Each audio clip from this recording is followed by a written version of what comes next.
की बात की जाए या एलओसी की बात की जाए, ऐसे में एक सटीक सर्वेलेंस सिस्टम होना बहुत ही अहम बन जाता है और वही इंडक्ट किया गया है। भारत में ही निर्मित ये जो है सर्वेलेंस सिस्टम है और काफ़ी इफेक्टिव जो है, उपयोगी अब तक जो है ये साबित हुआ है सेना के लिए। सर, इसकी विशेषता बताइए।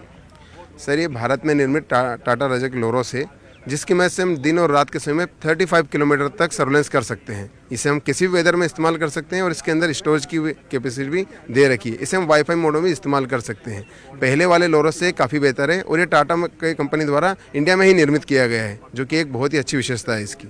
सर, इसके साथ साथ आप जैसे कि आपने कहा 35 किलोमीटर तक इसका जो है सर्वेलेंस कर सकता है, कोई भी मूवमेंट ट्रैक कर लेगा ये 35 किलोमीटर तक? जी हाँ, लाइन ऑफ साइट, इसको बस क्लियर लाइन ऑफ साइट चाहिए। उसके बाद ये कोई मूवमेंट जिसे आप अपनी आंखों से देखते हैं उस तरीके से कोई मूवमेंट को ट्रैक कर सकता है।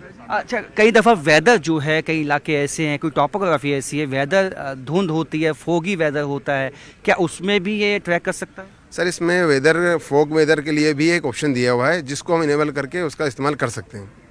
अच्छा, रात के वक्त जैसे कि कहीं ऐसे नाइट विजन डिवाइसेस वो भी इसमें हैं, क्या रात के वक्त भी कोई अगर एलओसी के पास या इंटरनेशनल बॉर्डर के पास कोई मूवमेंट हो वो ट्रैक हो सकती है, और कितना उपयोगी आप लोगों के लिए? सर, रात के समय के लिए स्पेशली ये बहुत ही उपयोगी है, क्योंकि इसमें एक IR सेंसर दिया हुआ है, इंफ्रारेड सेंसर दिया हुआ है, जिसकी मदद से हम रात के समय भी 35 किलोमीटर तक हम मैक्सिमम रेंज इसका अचीव कर सकते हैं, ले सकते हैं। देख सकते हैं कि भारतीय सेना को पहले से ज़्यादा सक्षम बनाया गया है पिछले कुछ समय में, और उसमें सर्वेलेंस सिस्टम से लेते हुए कई ऐसे ड्रोन्स हैं, कई हेक्साकॉप्टर्स हैं जो भारतीय सेना की आज ताकत बन के सामने